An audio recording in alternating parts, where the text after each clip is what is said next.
everyone, and welcome back to Alma Live. I'm Adriana Monique Alvarez, and I'm super excited to continue our conversations on emotional resilience. And I'm thrilled to have Katie Morgan joining us today. Hi, Katie. Hi there. Thank you for having me. Absolutely. Katie, where are you joining us from today? I'm in England, in Berkshire. Nice. I always love, figuring out where everybody's at. We've had people from everywhere. And Katie, I know you're a medical intuitive. You're the founder of Head Straight. I've had the pleasure of knowing you and working with you for about a year now, but I would love if you would share in your own words a little bit about who you are and what you do. Yes, sure. Well, my name's Katie Morgan, and I'm a medical intuitive, and I'm also the founder of Head Straight, which is an online platform for the holistic well-being. So it's a training and development centre. And it really came off the back end of my own journey of working my way through the holistic world, working with people and developing my skills. And I started my Reiki journey in '97. So between the energy system and incorporating physical and Eastern and Western, practices together and merging them, it's enabled me to now work with women, thankfully, around the world and help them release their blockages and impact the world with their highly intuitive skills as well. Excellent. I love this. Just last night I was watching a video, and it was basically talking about the way that we're headed, the way the world is going, is where we don't put our trust in the hands of the traditional medical community, right? Outside of like emergency situations, it's really an opportunity for us to take responsibility and ownership of this. Yeah. And so would you say that this is what you help people do, not only for themselves, but also for those they serve? Yeah, 100%, because working with people one-to-one and then with the group packages, dis-ease really manifests from the mindset, and we all have had, big or little traumas in our life and things that we flip back to. And I describe it as a life onion. From the moment that we are born, everything sort of builds up, which is why we flip back to certain stages in our life, certain ages, because the universe is very clever at telling us that we need to sit up and pay attention to what is showing up in our life. It's just whether or not we can decode it or we hear our own scripts. And energetically being able to dive in. And whilst it's important to talk things through and having a good mindset, it's equally important to have a really sturdy energetic foundation to be able to then go on and create the life that we all desire, instead of going around on this busy merry-go-round of life and getting very dizzy. So we've got to jump off and take a leap of faith and help ourselves. I think we tend to give our power away a lot, and I think there's a lot that we can do ourselves. And whilst people go off to gyms and think by going to a gym or eating well that's enough, but actually it's the energetics that once they're all in alignment, you can go off and go and have it all and be well. Wonderful. So we've been talking about emotional resilience, and honestly, I was going to have these discussions later in the year, and then I realized what was going on in the world. I thought, well, we need it now. And it feels like every day we need it more and more, right? It's like, I think we're all beginning to see like, oh, this is just the beginning, right? We're beginning to scratch the surface on this. So what would you say is your personal definition of emotional resilience? My version of resilience, really, I guess it is a lot of mindset, and it's being able to catch the thoughts when they come up, rather than letting this heavy energetic baggage hold us down.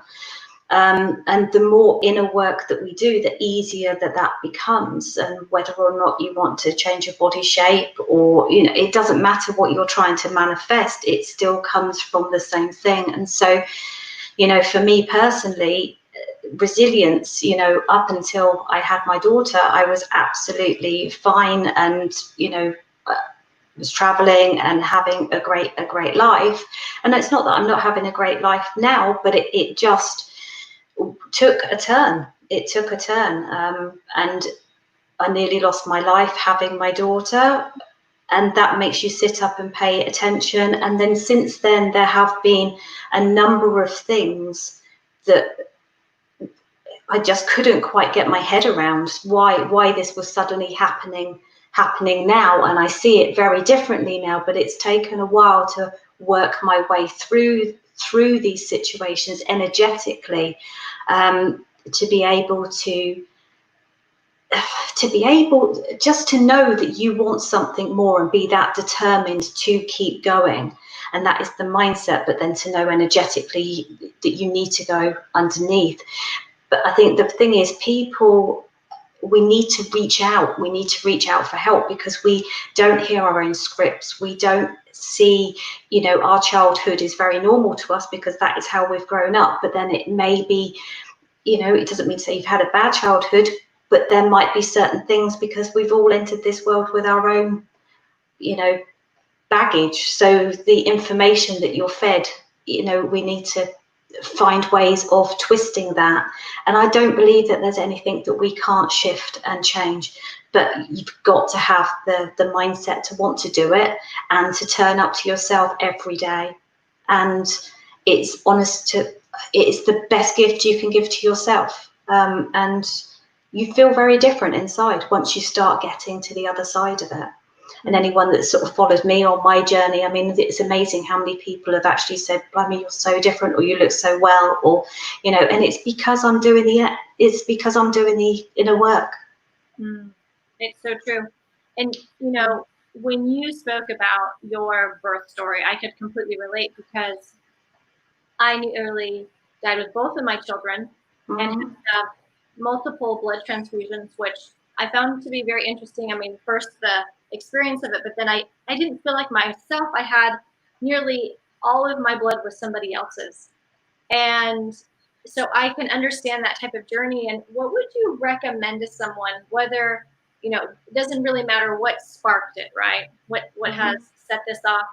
But what would you recommend to someone who they're going through something and it has taken them from where they thought they were, right?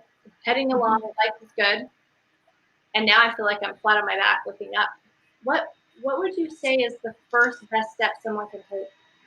Yeah, I think the first thing I would probably encourage them to do is to be gentle with themselves, because we do naturally start beating ourselves up, especially when we have been, or strong, independent women, that suddenly we get knocked off of our perch and then can't understand what is going on. And sometimes in life we don't understand why these things happen to us. We don't, and whether or not one day we get to understand that. But I think really it is about reaching out. I so wish that I had reached out much earlier on my journey, and I think I actually personally ignored the fact that I nearly died, and for many years, and then carried on. But it didn't take. It was much later on, many years later, that I then suddenly was like, this was actually quite a big turning point. And I wish that my daughter's 13 now, and I just wonder how many people have gone through these stages and just beaten themselves up and then internally gone inwards. I think it's a case of really having to reach out and not think that you've got to be in it by yourself, because everybody has got their own story. Everybody has been knocked off their perch at some point by one thing or another. But yeah, I think we don't have to do this by ourselves. I think that is such a big one. And like you said, especially, I've noticed this as well. If you come from a place of leadership, or you come from being this independent, capable, I figure it out, whatever happens state, and then life happens and you are no longer in that spot. Yeah. It can be it's like a discombobulated place, because it's not where we're used to being. I experienced that myself a few times now.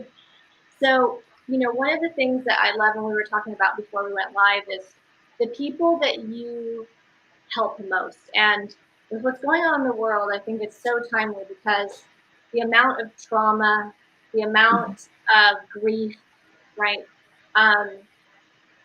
The people who are working with trauma all the time, I feel like it's a great group for you in terms of what you can offer them with the toolbox. So would you share a little bit about that? Like, when the work that you do and the memberships that you have, how can those help, the medical professionals, therapists?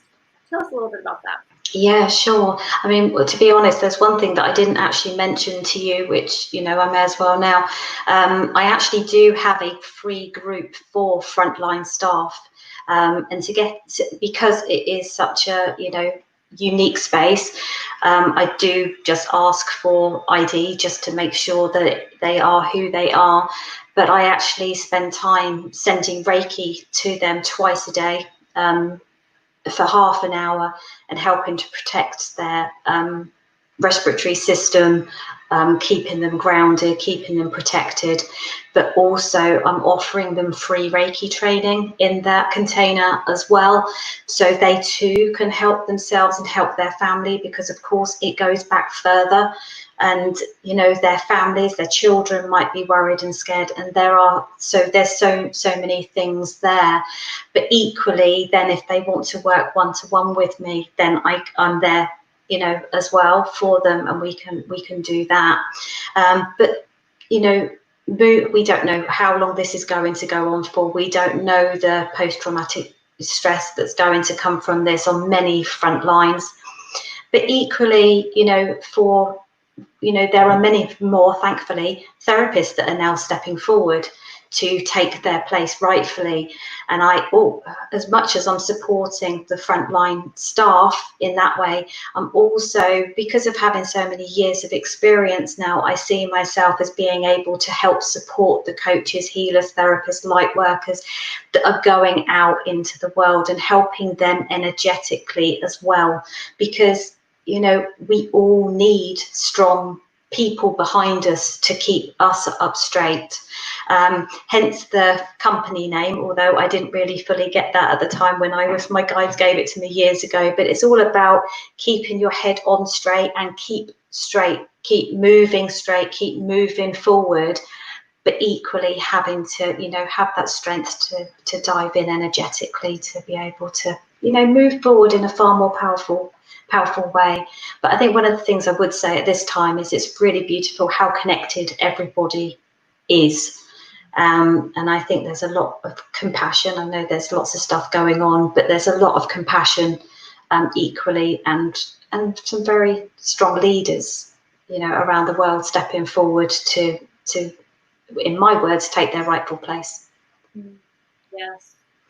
So I want to make sure that people connect with you. I know you just mentioned you have a group. I want to put up your other Facebook group. Is this the same as the one that you had mentioned? No, it's not. I'll ping that over as well. Yeah, that's fine. At least if people connect with you on Facebook, if that's the category they belong in, they can connect over. But yeah, sure. Yeah, this is a great space, and I want to invite everyone to connect with Katie and jump in her free group. And Katie, one of my favorite things that we've talked about, before we went live and as we go now, is strong leaders need strong people behind them. Yeah, it is the truth, right? They need a place where they're supported, where they're held, where they're trained, where they can work through their things. And I just want to tell you, thank you for providing that for those who thank you. Are in that place. And keep doing the good work. I mean, this is definitely we're seeing the inner world, the outer world, the connection between the emotions and the health. All of that is becoming more apparent. Absolutely, 100%. Yeah, and I think it's certainly changing times in many ways, but I hope long term things will settle, things will come good, and we've just got to look out for one another. And I think it's a time of just loving, really. as soppy as that sounds. Can't go wrong there, right? No, absolutely. Excellent. Well, Katie, thank you so much for joining me today. And thank you for the work that you do. And I want to encourage everyone to reach out and connect. Until next time, big hugs from Mexico. I'll see you soon. Thank Bye. you. Bye.